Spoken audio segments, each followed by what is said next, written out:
Well, I think to be effective, you've got to be aware of the real world where it's at. And also, you've got to be aware that you got to deal with people the way they are. You can't create people in a test tube. And basically what gets a lot of us going is we put ourselves in the place of the animal. And if I were that animal, how would I want to be treated? And that's what puts the fire in our belly.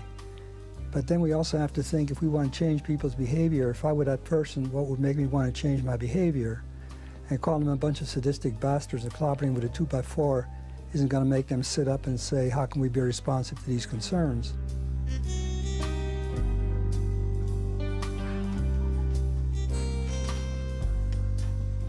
I think there are a lot of people in the world who are trying to change it in some way for the better and are prepared to actually put some of their life into bringing about change. The problem always is, how can you, as an individual activist, really make a difference? The world is so vast, so complex. Sometimes you despair of making any kind of difference. I think the real lesson to be learned from what Henry has done is that you can make a difference.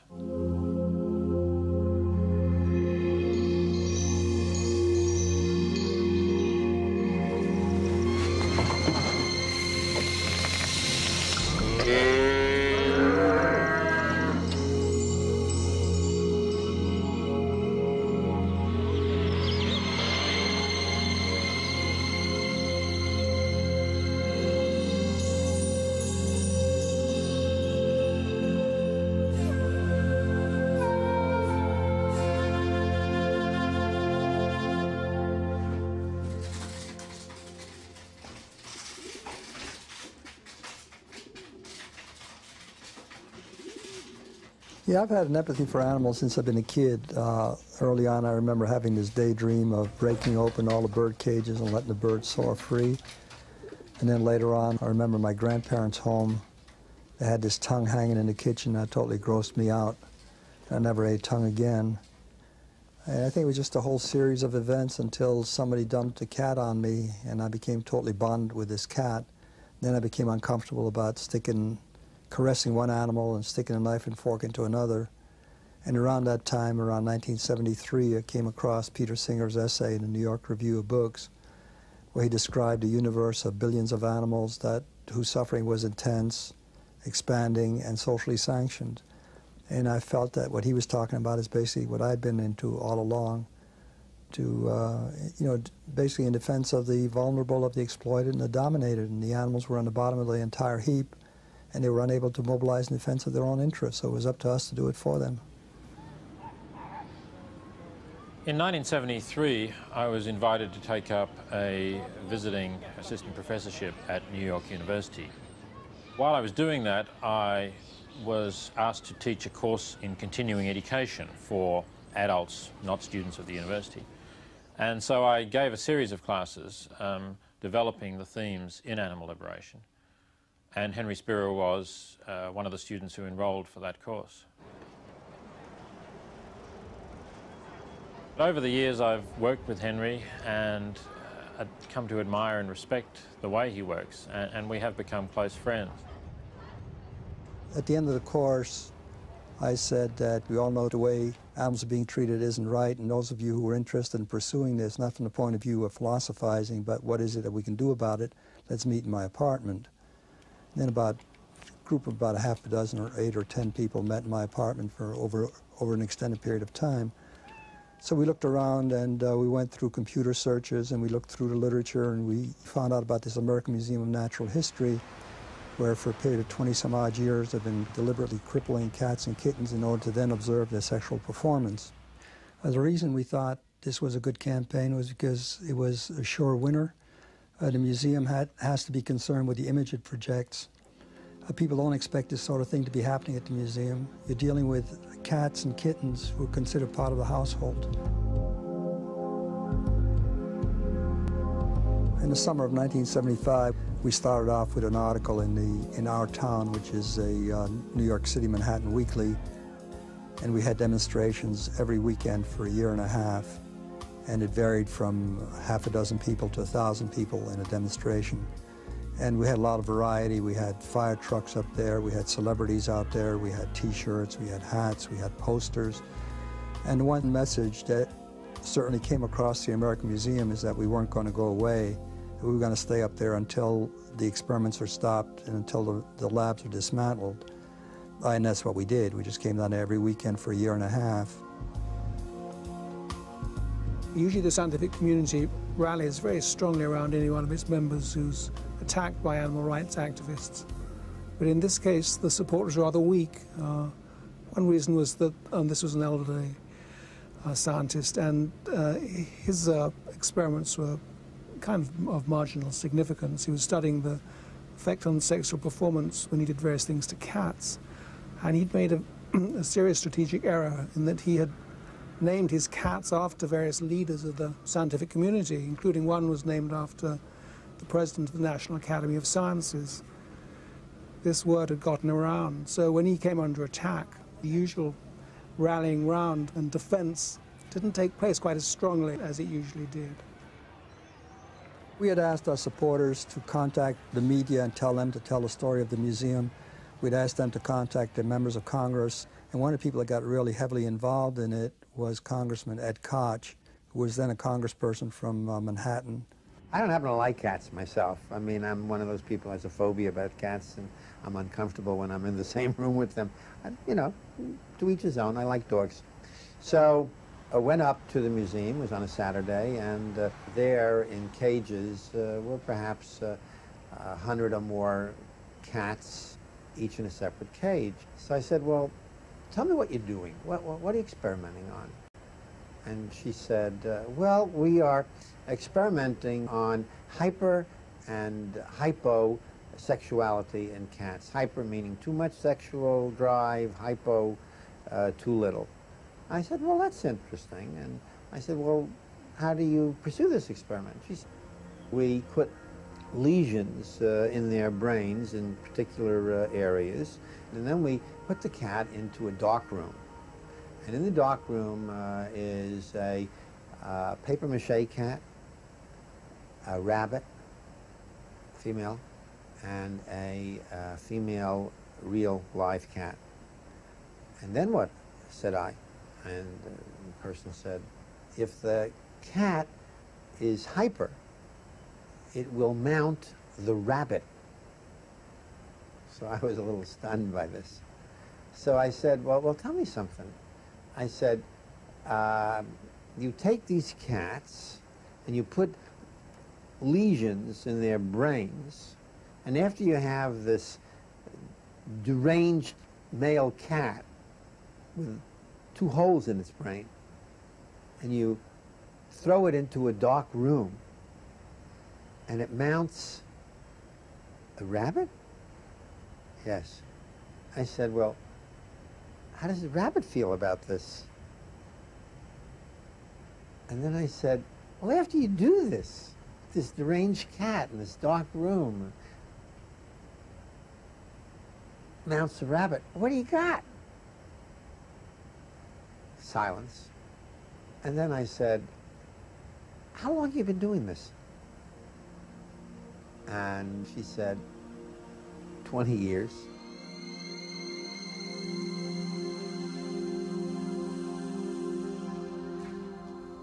After Koch visited the museum and talked to the experimenters up there, he related his experiences to the members of Congress with a great deal of sarcasm and a great deal of wit.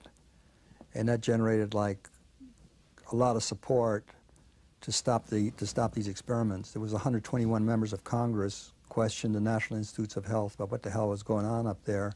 And the result is that the pressure just kept on mounting and increasing, and then the National Institutes of Health stopped funding the experiment at the American Museum of Natural History, which caused them to stop the entire thing and dismantle the labs, and that was the end of that. He not only mobilized considerable local activism, but he got the attention of the scientific community. I mean, the significant issue was Nicholas Wade's article in Science magazine that established that this was a protest with some legitimacy and some credibility. I think Henry saw the article as a considerable vindication because the magazine I was working for was a sort of regarded as an organ of the scientific community. we reporters didn't regard it as that way. We tried to be as independent as we could. But from the outside, at least, it looked like we'd given our endorsement to Henry's side of the issue simply because we hadn't come out as strongly in favor of the scientists as he had expected.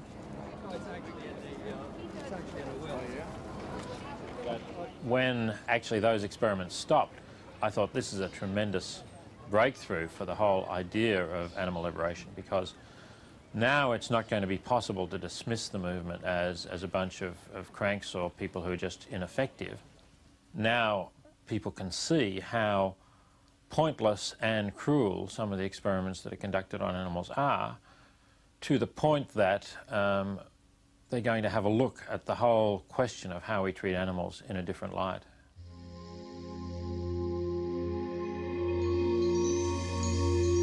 Well, scientists have been using animals to experiment on in order to discover things about the nature of our physiology for hundreds of years.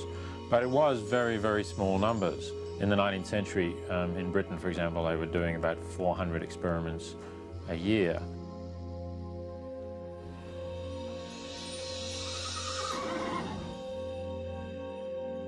In the 20th century, corporations began to use animals very standardly just to develop new products. They would put things into the eyes of rabbits, shampoos or other cosmetics. They would force-feed rats and mice and dogs with any substance that might conceivably be ingested, whether it was a food colouring or a washing powder or whatever it was. So that in the United States, the numbers of animals being used each year rose into the tens of millions. Maybe 20, 30, 40 million animals were being used in testing. And this was an enormous amount of suffering that was going on. But the whole animal movement and the anti-vivisection movement seemed just powerless to do anything to stop these companies. Yeah, what bothered me about the anti-vivisection movement was that basically all their activity consisted of collecting atrocity stories, sending these atrocity stories out to their members and their supporters, and asking them to send them money so that the following month they could send them more atrocity stories and asking for more money, and the whole thing just didn't make any sense. The point isn't to get people upset about atrocities, but to get people fired up so that they do something about it, so that there's an end result that reduces the total amount of animal suffering.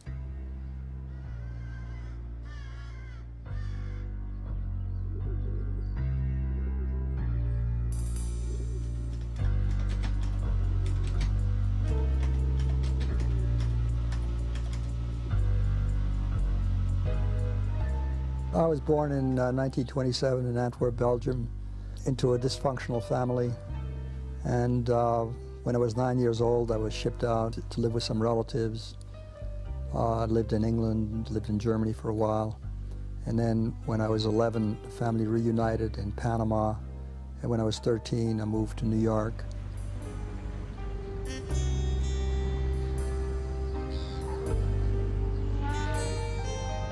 My father, after a while, made out pretty well in New York in the industrial diamond business, and he became somewhat affluent and got a house out in Mount Vernon in the suburbs. He just felt that I needed to reflect his value systems, and it just didn't work. You know, I was reading leftist stuff, and he was trying to become affluent, and at the age of 16, I just left home. I just figured that I'm better off on my own. So I went to school in the morning, worked in the afternoon, supported myself, and then the following year when I was 17, I went on the merchant ships. Yeah, there was a whole bunch of reasons why I joined the merchant ships. One of them is just the adventure, wanting to see the world, wanting to see what's outside of where I've been.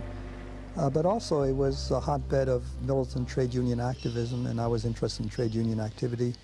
And it just seemed to me that it had all the elements of everything I wanted to do at that point. And I was footloose, and I wasn't grounded any place. And it was just the ideal thing to expand one's horizons. Oh, I had a glowing dream of how fair the world would seem. Each man would live his life secure and free. When the world is owned by labor and there's truth and peace for all. In that commonwealth of toil that is to be, Alavai. Oh, God. Henry was pretty unique in the Socialist Workers' Party. where everybody was supposed to be quite disciplined. And Henry was never very disciplined at all. He did what he wanted to do, and was always in a good cause, and people would approve of it. But there were a lot of people who sort of took a dim view of that kind of behavior. In 1951, the U.S. Coast Guard screened me off the ships because they felt that my continued presence would be inimical to the security of the United States government.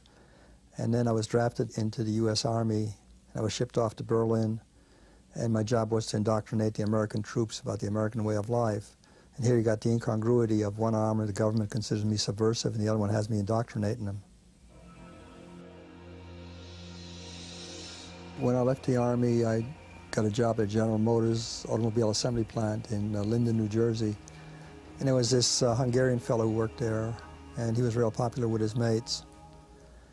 And when there was a big problem up there, he just laid down his tools, got the rest of the people in the body shop to lay down their tools, and was able to close down the entire plant. And he didn't even attend trade union meetings because he figured they were beside the point. And it showed you the power of what one person can do who's in sync with the rest of the people. I have a dream that one day this nation will rise up, live out the true meaning of its creed. We hold these truths to be self-evident, that all men are created equal.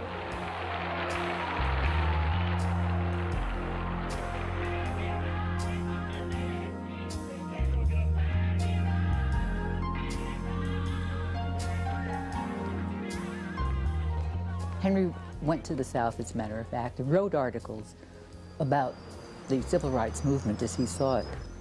He would go to the scene of whatever was going on and write about them in words and language that people could understand.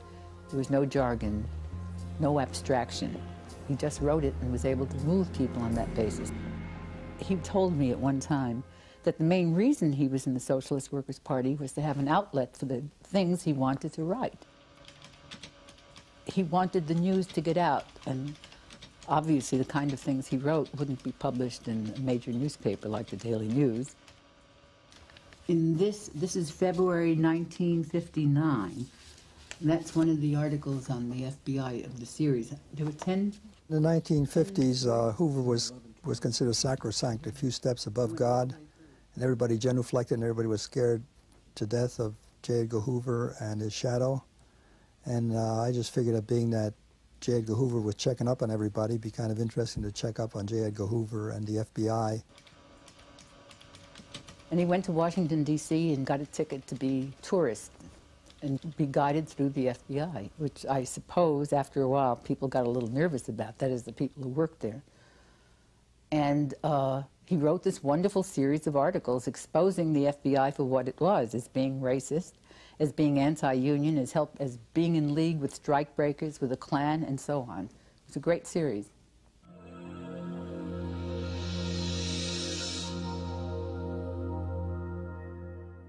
What motivated you to go down to Cuba?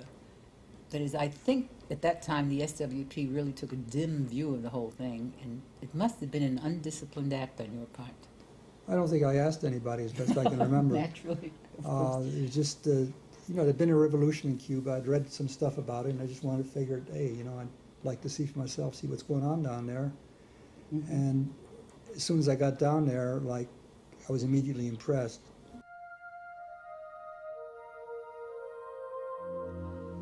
He traveled throughout Cuba and watched people's reactions to what was being done. Everything changed. Everything was now in the context of what was good for the people, not what was good for the leader.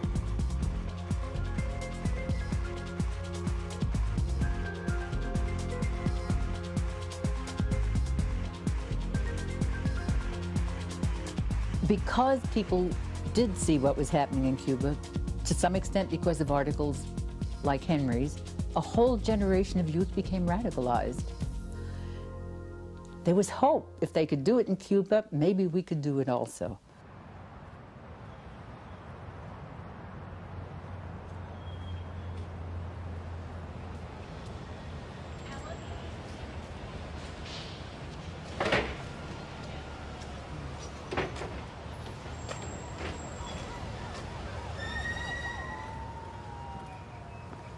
In the late 1960s, early 1970s, I was the volunteer editor of the Call for National Maritime Union Democracy.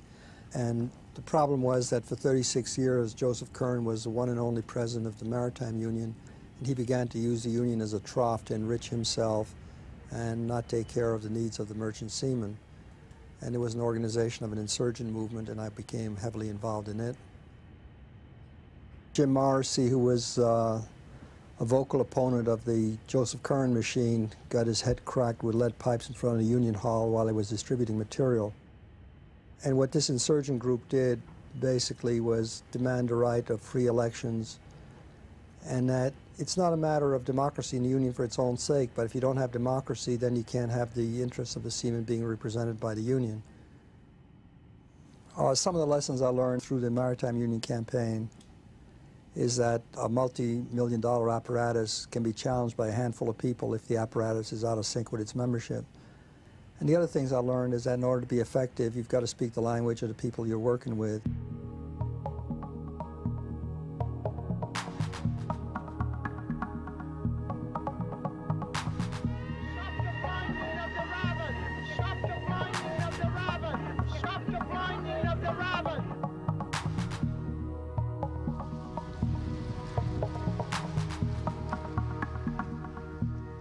Late in 1978, Henry came to me and said, I'd like to do a campaign. You know, the American Museum campaign had sort of wound down at that point in time, and so he was looking on to the next campaign. What did I suggest he should do? We spent some time together, and I suggested the Draize test.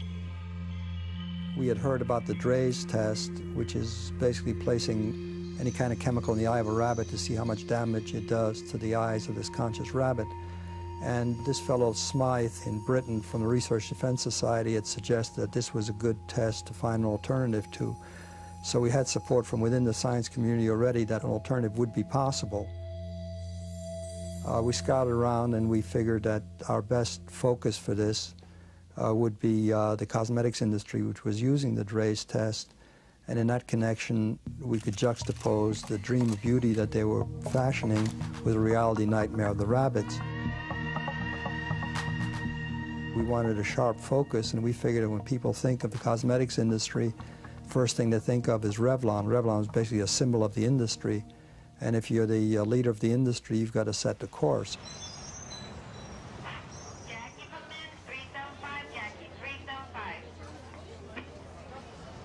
Well, we sent a letter to Michel Bergerac, president of Revlon, and they pushed it off onto Frank Johnson, who was the director of public affairs.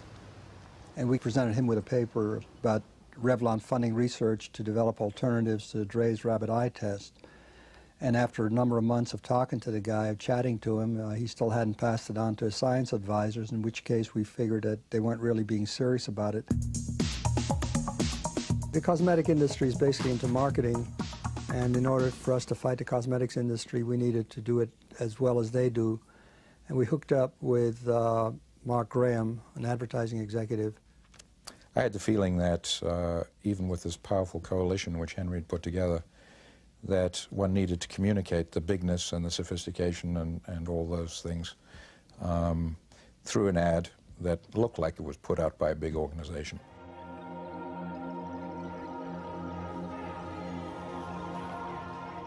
I knew the stock was going down that day. But more importantly, I knew the company had a very significant problem that could cut not just to one-day stock price trading, but could cut to the core of the company. And in fact, if it weren't really well handled and so forth, it would have such a deleterious effect that it could theoretically wipe Revlon off the face of the counter in drugstores and department stores. Most people believe that rabbits are voiceless. Wrong! The demonstration featured a piece of street theater, and protesters dressed up in rabbit costumes brought along some live bunnies to help make their point. They want Revlon to stop using rabbits to test its products for eye irritancy. Henry Spira, a high school English teacher, organized the protest. He says he's pointing the finger at Revlon because they are the leaders in the industry. But we're trying to tell Revlon that the people are not going to stand still for the blinding of rabbits for the sake of another mascara, for the sake of another shampoo. And we're telling them that we want to, with a sense of urgency, want them to start developing immediately other non-animal methods for testing. Revlon, stop! Stop! Torturing animals! Well, I think that the thing that was interesting to me as a business reporter for Henry's handling of the Revlon campaign was that he was willing to take on a really big-name public target there. For most of the movement, that would have been a real unknown quantity and something that would have been very dangerous. Henry realized that it was a big institution that had interests. And if you could identify what those interests were and find some little area of overlap between their interests and your interests, you could actually accomplish something. I remember one day at lunchtime, an enormous demonstration on the Fifth Avenue side of the General Motors building, and there was hundreds and hundreds and hundreds of people who Henry introduced to us, who carried big signs and who were picketing our company. And what really showed me just how effective Henry Spira is and was, is that in the middle of that was every major science writer, science reporter, newspaper man, TV science person, and that evening on the news and the next morning's newspapers, we took a beating up the likes of which no opponent of Cassius Clay or Muhammad Ali ever took. In any business, when you're dealing with people who have values or an agenda that's different from yours, it starts to feel like blackmail. They want to know, if we reach some kind of agreement, is this the end of it, or is this just the first step, and is there going to be more and more and more? If so, what are we letting ourselves in for? So an important element of this campaign from Revlon's point of view is there something we can do that will put us on a common footing, that will make the problem go away or contain it, or at least put it on some course where everybody knows what's going to happen and we can plan for it. And that was one of the great uncertainties here, because this had never been achieved between any piece of the animal rights movement and any company that they had spoken with.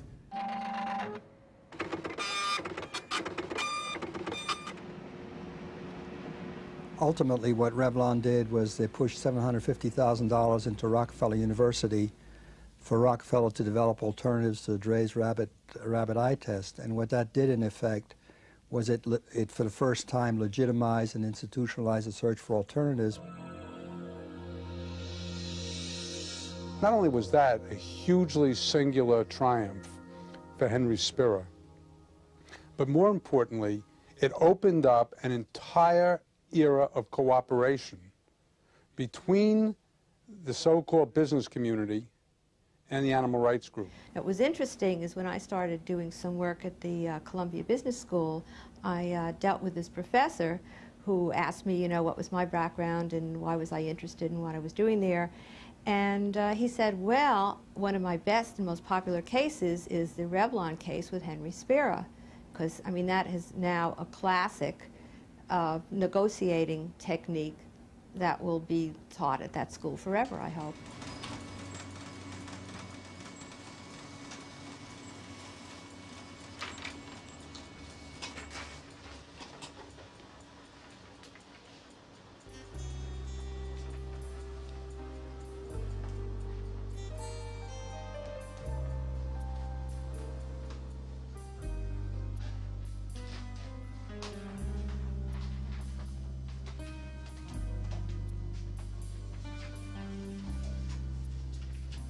After Revlon came across with $750,000 for alternatives, we sent a letter off to Avon and said that they were the other flagship in the industry and that they could do no less than Revlon did. And being that they were aware of the ads that we had done on Revlon, they were real quick in responding, and they pushed $750,000 towards alternatives, some of which money went to Johns Hopkins to set up the Center for Alternatives.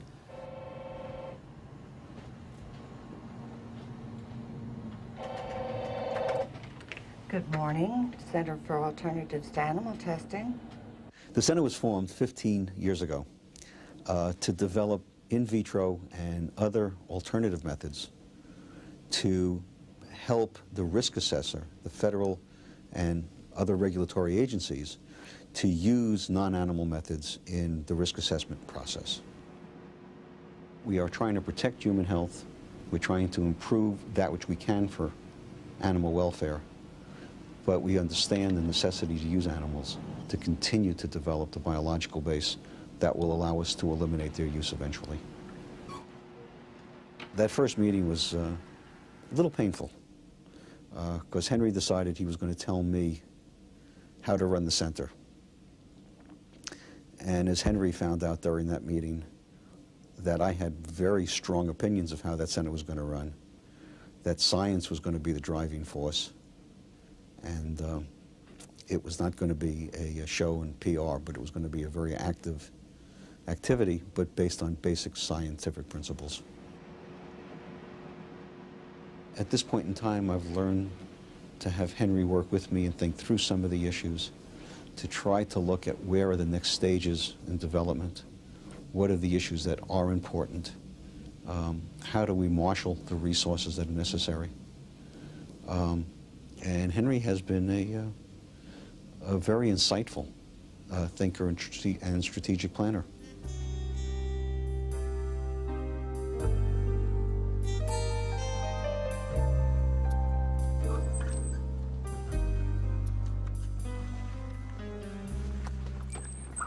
Yeah, Peter, I thought this might interest you. These are our shares of stock. This is our portfolio.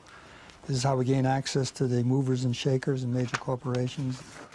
One share of stock makes it possible for us to attend and speak at, use a mic, meet the chief executive officer at the annual shareholders meeting. Right, so you just have to buy one share and you can ask questions. And you can attend and you can ask questions. Right. And you know damn well that the chief executive officer knows about your concern. Procter & Gamble. So that's what got you into the meeting where you... Got me into the meeting of of one of the major household companies in the world. Well, another industry that was projecting an image and that had to be conscious of its image and of its reputation is the whole household industry.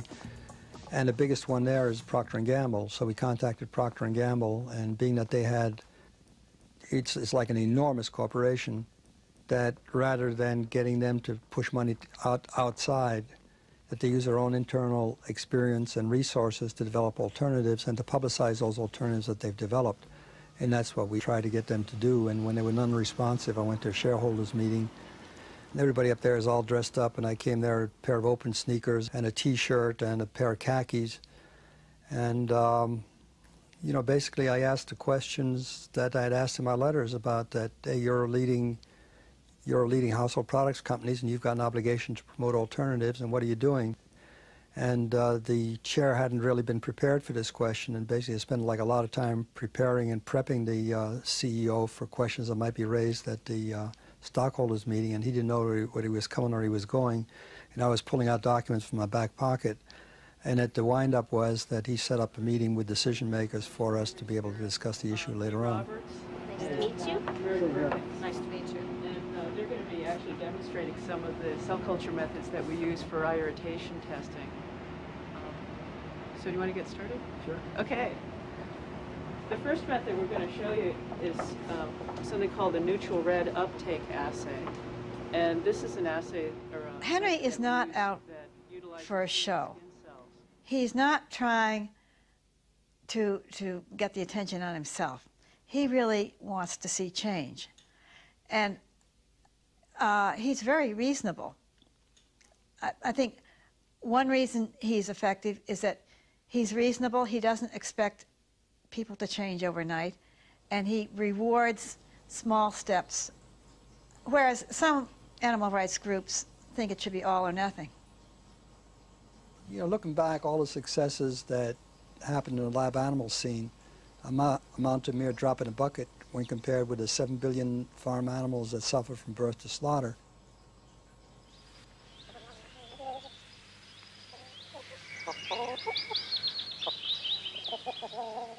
Over the last few decades, the traditional farm has virtually disappeared. The animals that used to be out in the fields eating grass, the hens that used to be scratching in the farmyard, they've gone inside. These days you got factory farms. You've got tens of thousands of chicks in one big dark hangar, and basically just step over their own ammonia and their own feces, and they never have a good day. They don't see the sunlight. They can't stretch their wings. They can't do any one of their natural instincts. They're all thwarted. And you've got calves and crates where they can't turn around. You've got gestation crates for hogs where basically they're imprisoned in iron frames throughout their entire lives. And the other thing, obviously, is that if animals live this kind of a sickly existence, that the meat is not going to be healthy either.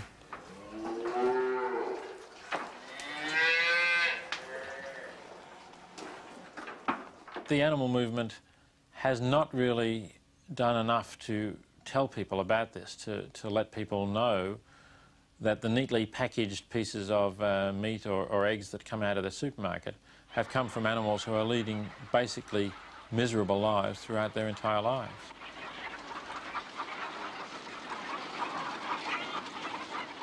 Yeah, the first campaign was focused on Frank Perdue, who was basically the chicken mogul of the eastern seaboard of the United States. You know, ideally we thought that he would play the same role as Revlon did, that we would contact him and that he would set up a center for farm animal well-being at the University of Maryland, which he was associated with in any case. So we tried to dialogue with him for a couple of years, and they never responded. And that's when we started doing our negative advertising campaign on Frank Perdue.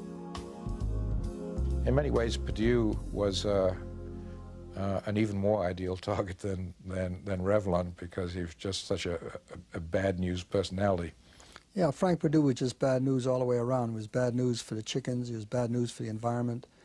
He was bad news as far as worker safety was concerned. There was a lot of sexual harassment in this plant. He exploited the hell out of minority women. And every which way you looked at Frank Perdue was just nothing but bad news. My Perdue chickens turn out golden yellow because I give them an expensive diet that includes these wholesome yellow foods. He was a poultry mogul who looked and talked like his product.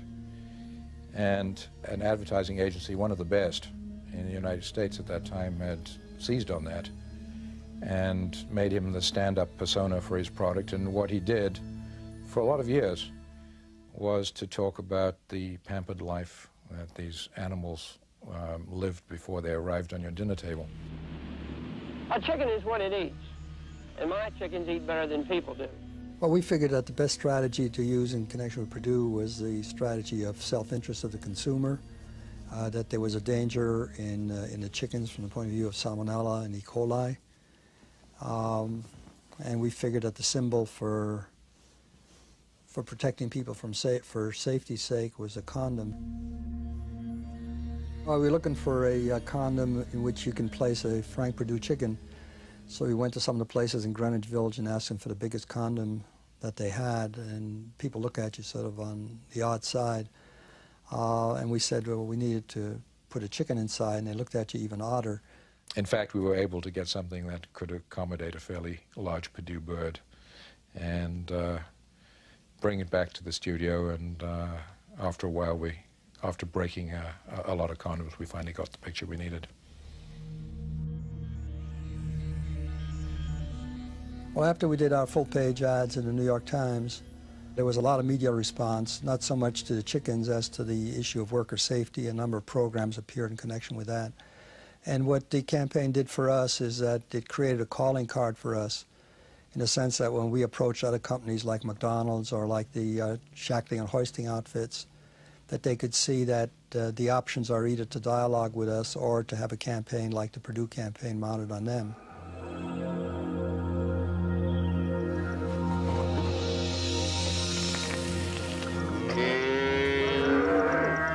The face branding campaign points out the importance of keeping one's antennas up. There was a minor item in the Federal Register that said that the U.S. Department of Agriculture was going to expand their program of face branding cattle being imported from Mexico.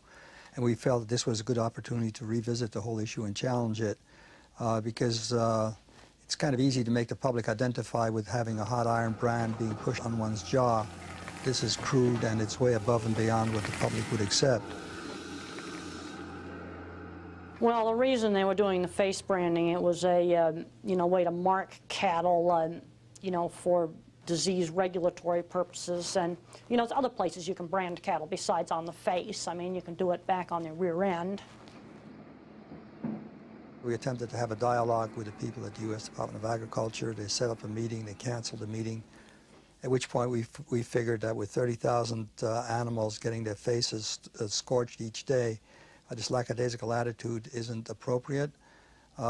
So we got two people to go down to Mexico to actually get these photographs of face branding in progress so the public could see and feel the terror on the faces of these animals as the hot iron poker is being pushed into their jaw. We were able, in fact, to get sequence photography. It shows an animal with the iron initially on the face and then how the cloud of smoke grows as its face almost bursts into flame. And using that, I was able to put together an ad which headlines, "This is what USDA policy looks like. Can you imagine what it feels like?" There were 1,000 people contacted the Secretary of Agriculture the first day after the ads appeared, and later on 12,000 people wrote to the U.S. Department of Agriculture commenting on it. And when the U.S. Department of Agriculture saw the public response, they became enormously responsive. And not only did they stop the expansion, but they also stopped the entire program of face branding.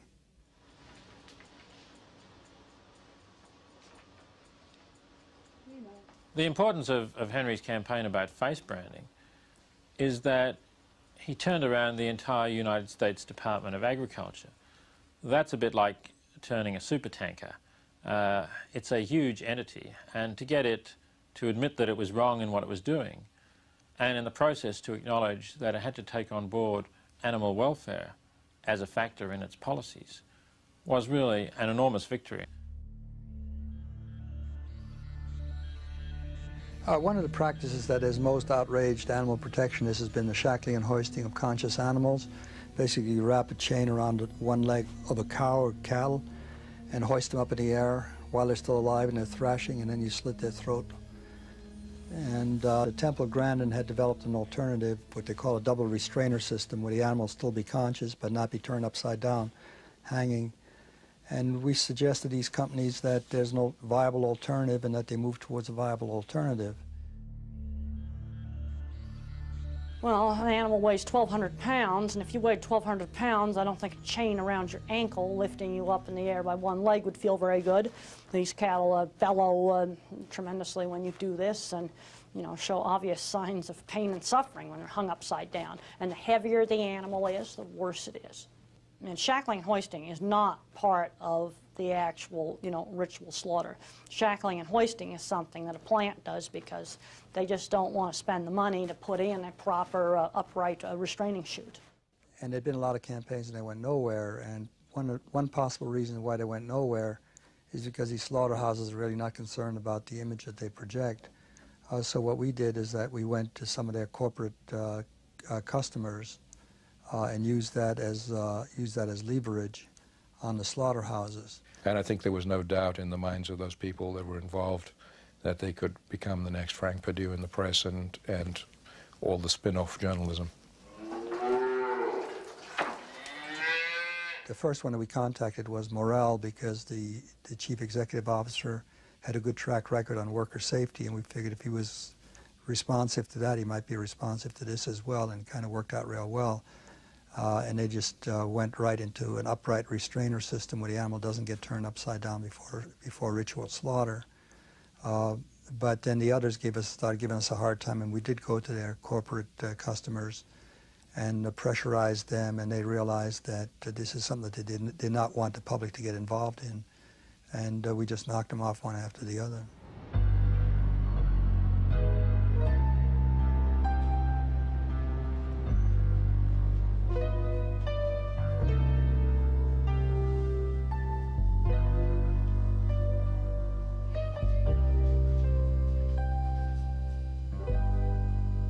Early this year, I found out that I had esophageal cancer, and I had a major operation. And then when I got out of the operation, I basically just resumed my work as I had before. I figured there's no point in worrying about cancer. I'll do whatever it's going to do, and I've got work to do. And the work's been proceeding. We were looking not so much just to raise awareness but to make a difference, to make something happen that's going to have an impact. We've always been sensitive to the fact that there are other issues besides animal welfare issues. In some of our ads, we focused on sexual harassment, we focused on worker safety, we focused on protecting the environment, we focused on feeding the billions. But it occurred to us that joining forces with these other concerns could have a bigger impact than each one of us working independently. And we approached the folks at Johns Hopkins University School of Public Health and had discussions with them about the possibility of having a Center for a Sustainable Future.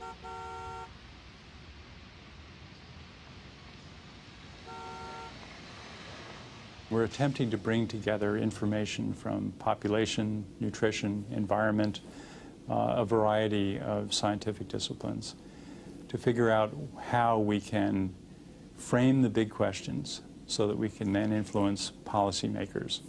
And our entry point is this connection between factory farming and its effects on animals and the environment, human nutrition and its effect on human health, and the changes in human nutrition that we see going on around the world that are just not sustainable.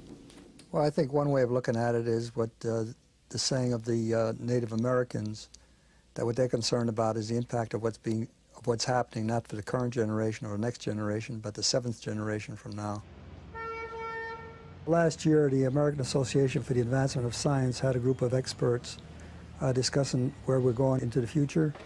And they just said that with the population explosion and the dwindling water reserves and what current methods of agriculture are doing to the land, that we wouldn't be able to sustain current methods of animal protein consumption into the next century.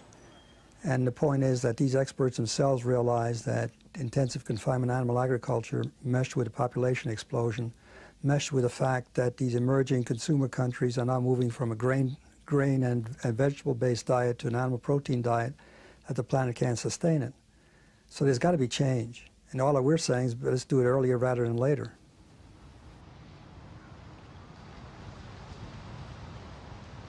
Despite Henry's poor health, he has been a wonderful friend in the short time I've known him, very supportive of the work of the center, and an urgency about the pace at which we're doing things that may in fact come from the fact that he knows he has cancer and that he may not be with us much longer.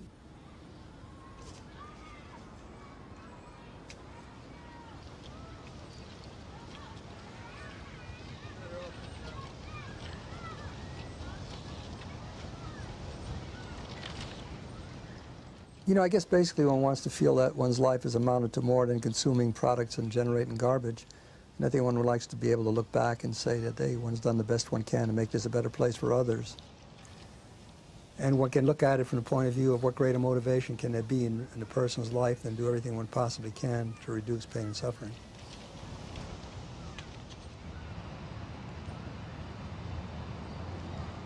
I think the key ingredient of a successful activist is that an activist goes beyond words into results, that they're results-oriented, that you stay in touch with reality, that you take on an issue that's significant, that's going to make a difference, that hopefully is going to have ripple effects, and that there's a bottom line, that you set out to achieve something and you achieve it, and you put closure on it.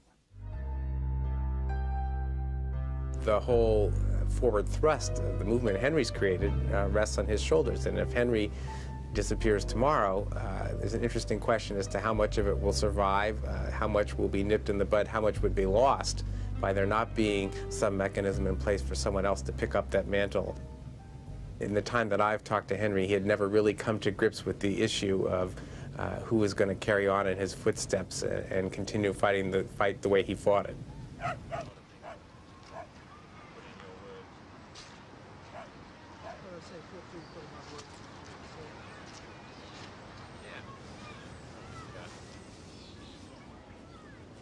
Henry's shown us that one person can make a difference, that you don't need a huge amount of resources or a big organisation behind you, but that if you think carefully and strategically enough, you can get large corporations or government departments to really change their behaviour in a progressive direction.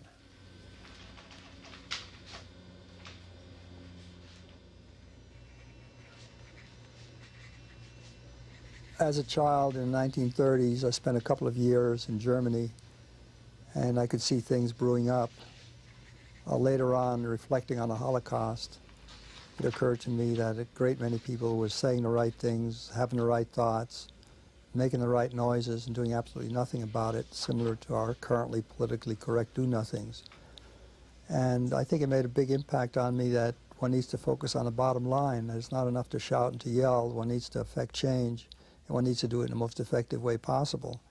And that one needs to make an impact on the whole situation, not just holler and shout and scream and cry.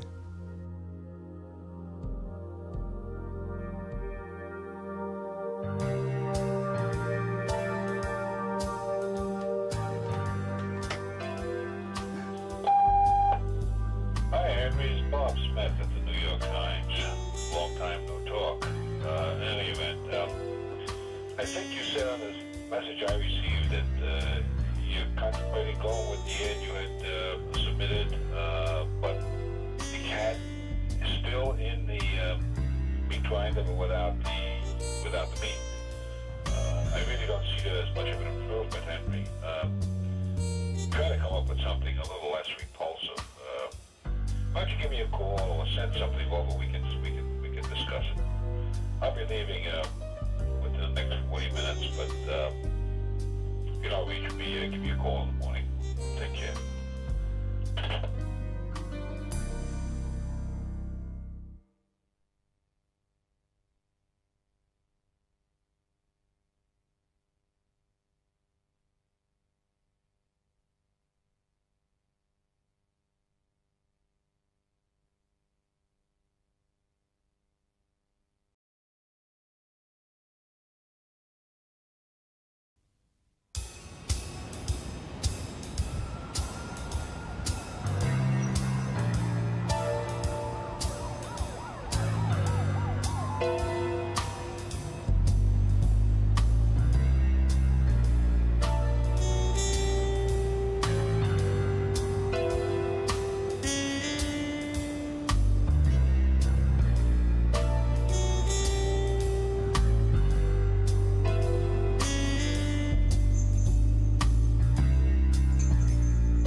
Well, I think to be effective, you've got to be aware of the real world where it's at, and also you've got to be aware that you got to deal with people the way they are. You can't create people in a test tube.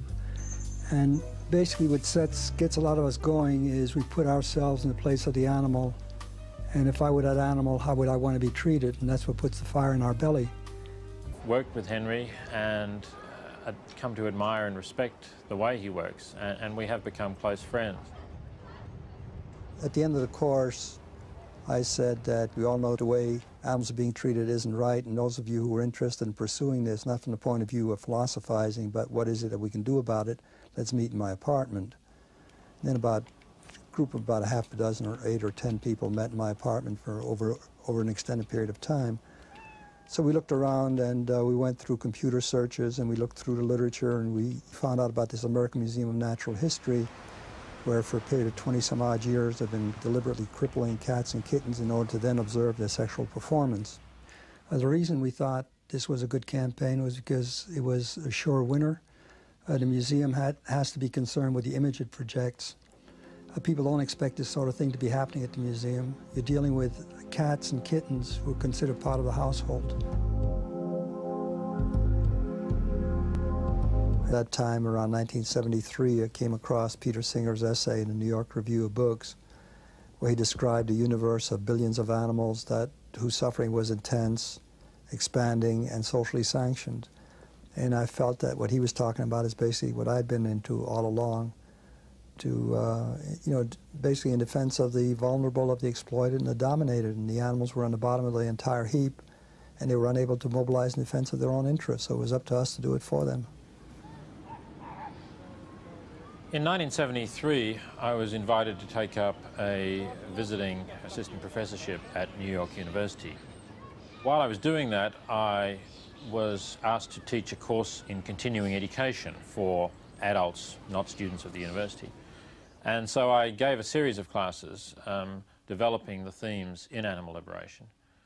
And Henry Spira was one of the students who enrolled for that course. Over the years But then we also have to think, if we want to change people's behavior, if I were that person, what would make me want to change my behavior? And calling them a bunch of sadistic bastards and clobbering with a 2x4 isn't going to make them sit up and say, how can we be responsive to these concerns?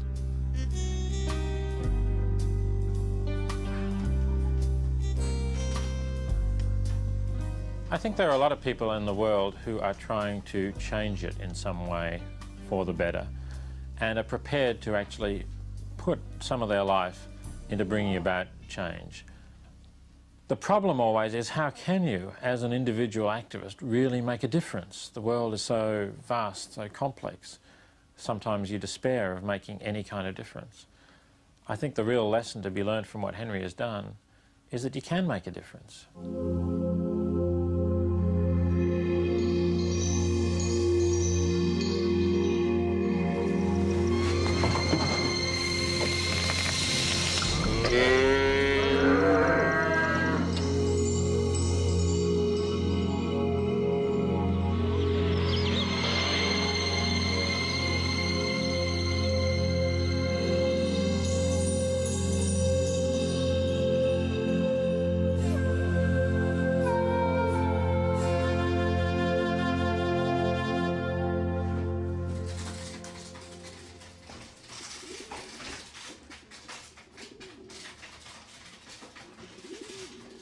Yeah, I've had an empathy for animals since I've been a kid. Early on, I remember having this daydream of breaking open all the bird cages and letting the birds soar free. And then later on, I remember my grandparents' home. They had this tongue hanging in the kitchen that totally grossed me out. I never ate tongue again. And I think it was just a whole series of events until somebody dumped a cat on me, and I became totally bonded with this cat. Then I became uncomfortable about caressing one animal and sticking a knife and fork into another. And around